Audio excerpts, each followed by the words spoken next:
Oke anak-anakku sekalian, pada hari ini kita bertemu kembali di proses pembelajaran daring ya, proses pembelajaran daring yang dimana hari ini kita akan membahas materi yang selanjutnya, yaitu terkait dengan menggambar ilustrasi. Nah, terkait dengan pelajaran ini tentunya saya suguhkan untuk kelas 8 ya, untuk kelas 8 MTS atau SMP ya. Nah, pada hari ini tentunya kita akan membahas sekali lagi temanya menggambar ilustrasi ya. Temanya adalah menggambar ilustrasi.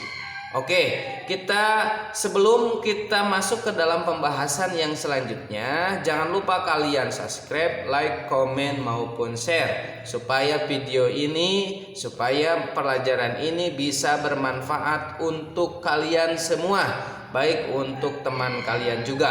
Nah, jangan lupa like, komen, share maupun subscribe. Oke.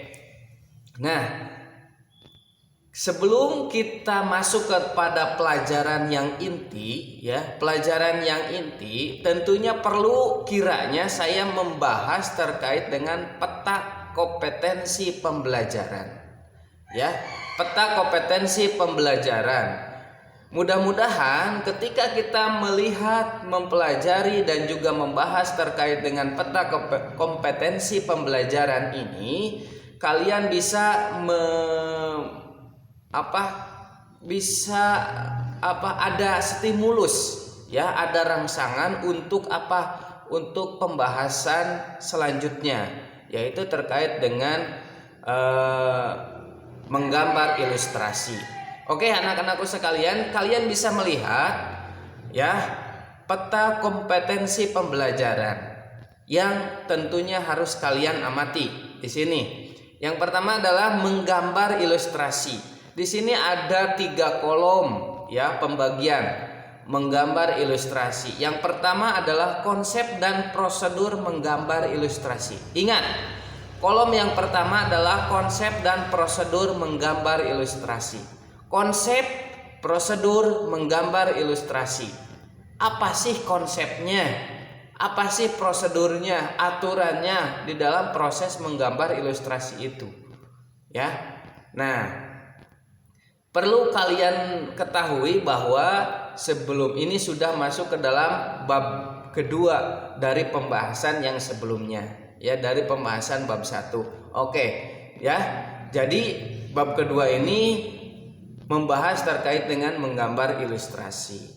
Nah, menggambar ilustrasi di dalamnya nanti kita di depan akan membahas terkait dengan konsep, prosedur, ya, konsep dan prosedur di dalam proses menggambar ilustrasi. Oke, tabel yang kedua di sana kalau kalian bisa melihat dan kalau jelas di sana tentunya ada alat dan bahan menggambar ilustrasi. Ya, alat dan bahan menggambar ilustrasi biasanya di dalam proses menggambar perlu alat, perlu media, perlu bahan, ya. Perlu alat, perlu media, perlu bahan di dalam proses menggambar tersebut, terutama dalam menggambar ilustrasi. Yang ketiga, yang terakhir adalah teknik menggambar ilustrasi. Teknik yang digunakan itu apa? Teknik itu sebelumnya kita pernah membahas, yaitu adalah cara. Ya, cara yang digunakan untuk menggambar itu apa? Tentunya banyak cara. Nah, nanti di depan kita akan bahas satu persatu terkait dengan teknik atau cara menggambar ilustrasi. Oke, anak-anakku sekalian, yang terakhir di slide ini tentunya perlu diperhatikan. Tujuan mempelajari bab kedua ini adalah yang pertama, kalian mampu menjelaskan pengertian gambar ilustrasi.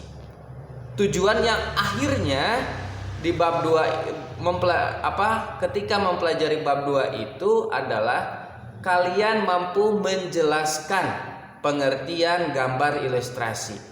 Gambar ilustrasi ini bla bla bla bla bla. Itu di depan ya, di depan kita akan bahas, lalu kalian nanti mungkin tujuannya sedikitnya mampu menjelaskan apa sih pengertian gambar ilustrasi itu. Oke, yang kedua adalah mampu mengidentifikasi jenis objek gambar ilustrasi.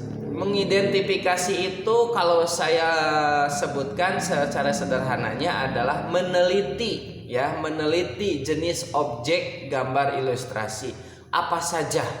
Nah, nanti di depan kalian akan disuguhkan untuk mengidentifikasi ini gambar, ini jenis objek apa, ini jenis objek apa. Nah, diidentifikasi. Oke, yang ketiga adalah kalian mampu mengidentifikasi karakter objek gambar ilustrasi tersebut. Mampu mengidentifikasi karakter. Karakter itu kalau disebut dengan apa? Sifat, ya, sifat dari objek gambar ilustrasi itu sifatnya apa? Apakah keras atau lembut, ya seperti itu. Nah, nanti di depan tujuan dari mempelajari bab 2 ini seperti itu. Dan yang terakhir tujuannya adalah kalian mampu menggambar model sesuai dengan karakter objek ilustrasi. Oke, sekali lagi, kalian mampu menggambar model sesuai karakter objek ilustrasi. Nah, itu semua, ya, tujuan-tujuan dari mempelajari bab 2. Ya, ketika di akhir nanti ada sebuah proses pelatihan, maka tidak akan luput dari berbagai macam tujuan yang tadi disebutkan atau yang sedang kita bahas hari ini, yaitu ada 4 tujuan. Perlu diingat bahwa anak-anakku sekalian, untuk tugas yang tentunya hari ini saya bahas, silahkan kalian buat bagan atau kalian buat skema, ya, skema alur pembelajaran atau peta kompetensi yang tadi kita bahas. Silahkan kalian buat bagan atau skema terkait dengan alur pembelajaran yang tadi saya sebutkan, ya. Oke, mengerti ya? Oke, sekian, terima kasih. Mudah-mudahan kalian dalam keadaan sehat walafiat dan juga kalian bisa mengikuti pembelajaran hari ini. Wassalamualaikum warahmatullahi wabarakatuh.